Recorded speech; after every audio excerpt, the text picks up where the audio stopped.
I am joined by Stewart and Andrew, who are our intrepid dadless soulies, who are going to be getting round that 10K course in not that long away. It's coming up soon. It's the Brighton 10K. How are we feeling? Stewart, you okay? You focused?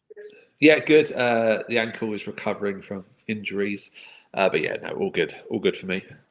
Because this was like last year, your ankle was the issue, right? It was knees last year. Knees, okay. The knee fully went last year, and I fell over in this year or last year in December quite hard and badly sprained my ankle, and then did it again in January. Oh. So I've fully strapped it up and just doing lots of exercises, but it seems good actually. So yeah, all good. This is the relatable bit, as any gentleman of a certain age, as we all are, understand that injuries are now just, I mean, it's something to talk about, isn't it? It's slowly falling apart. It's fine. Yeah, that's fine. As long as you get around that course, it's going to be okay. Yeah. Andrew, this is your first year doing this for Dadless Soul. How are you feeling? Maybe slightly underprepared, but I'll address that. There's still time. I've been for one run. Well, I've been for one run about the last 5 or 6 years, and that was just over a week ago. And frankly, I felt horrific. I was wheezing, and the weirdest thing was that I've put on a lot of weight since last time I went running, and my thighs rubbed together. It was really shaky. Yeah, I'll need to do something about that.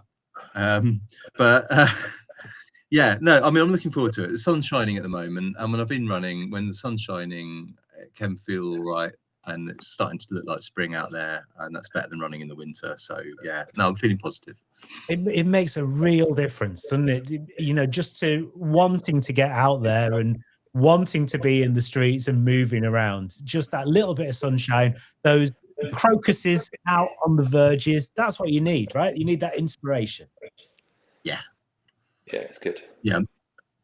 So we're coming at this from 2 different points of view then, really, aren't we? So Stewart, you are, I mean, injuries aside, you're quite far on in your training. You're putting in some miles now, or kilometers, I guess, as we. Yeah, it's my I do it regularly.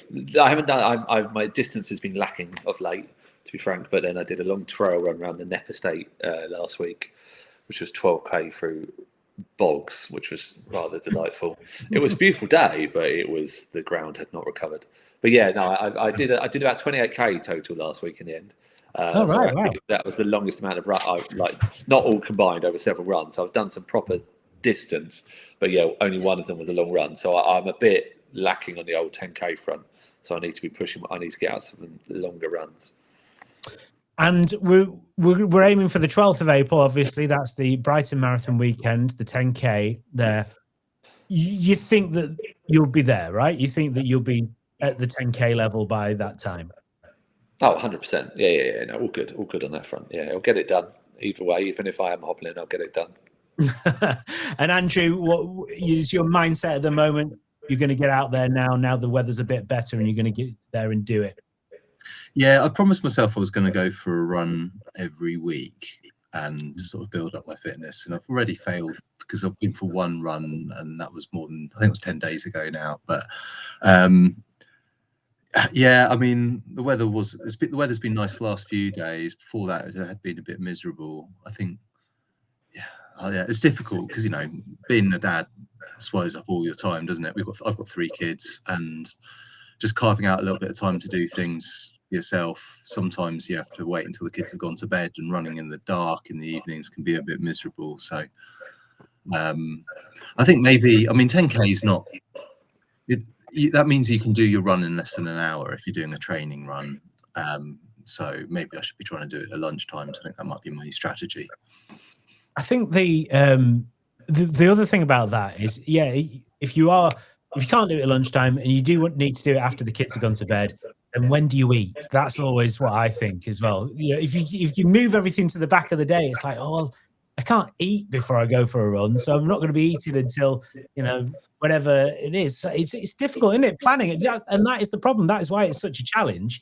Is dad life is quite complicated. There's a lot to be done. Yeah, it's all consuming. 5:30 in the morning is the answer. Oh, is it? That's when I do it. Oh, They're all asleep by then, so they're still asleep. So I get it done before then. wow. I mean, are you willing for the 5:30 alarm call, Andrew, at all? I mean, I'm lucky if I get through a decent night's sleep without the kids disturbing me. So, yeah, I mean, it's not out of the question. So, yeah, we'll see. We'll see. I don't know. That's hard though, isn't it? Because the alarm goes off and you're like, well, you know, maybe I'll do my run later in the day. Maybe I'll do it at lunchtime. I don't know. Yeah, there's too many opportunities. There are too many gaps there, aren't there, to go, I don't have to do it now. Yeah. How do you get yourself out of bed at 5:30, Stuart? What is the inspiration to actually go, not turn over and just turn the alarm off and go back to sleep? It's kind of like, much like Andrew, it's the only time I have. Right. Like, genuinely, like, I haven't been out for a run on my own for ages. So I do it with the Versus Live crew, led by fellow solely Tyler. And that kind of just keeps me accountable. But yeah, it's because it's the only time it doesn't get in the way of life. Because otherwise, I'm the absolute worst for that. I would, like, again, when do you eat? Like, I'm busy at work at the moment, and I'm like, you know, leaving the office at 6, getting home, cooking dinner, sit down at like 7:30. I'm like, well, a meeting, so I can't run now, and then it's bedtime, and then you know, repeat the next day. So it's yeah, it's the only time I have, and it's just because if I didn't do it, I wouldn't do it at all. And I sort of do running for, you know, it's part of my, makes me a better dad in that respect, and it gets me up, and it means I'm healthier. It means I can keep up with. I've only got one, so life's a lot easier than Andrew on that front. But it means I can keep up with him. It means I've got the energy for him, and just that sort of keeps me in check, physically and mentally as well. Yeah, the mental health benefits of running are just amazing, aren't they? It's once you're out there and you know you're doing your thing. It's a glorious thing to have that space. Yes, it gives you space. Yeah, the clarity, and I think it sets me up for the day, and just, you know, especially when you struggle with bits and pieces, mental health and ADHD and stuff, all the signs, whether we like it or not, just goes, get up and run, do something, get moving. We know how important it is to just be moving and getting some fresh air. And now, after 3-4 months of not having it, we can actually get some sun on our face as well. Again, it feels glorious. So, Andrew, what inspired you then? If you've not run for a long time, what inspired you to go, yeah, I'll sign up for that?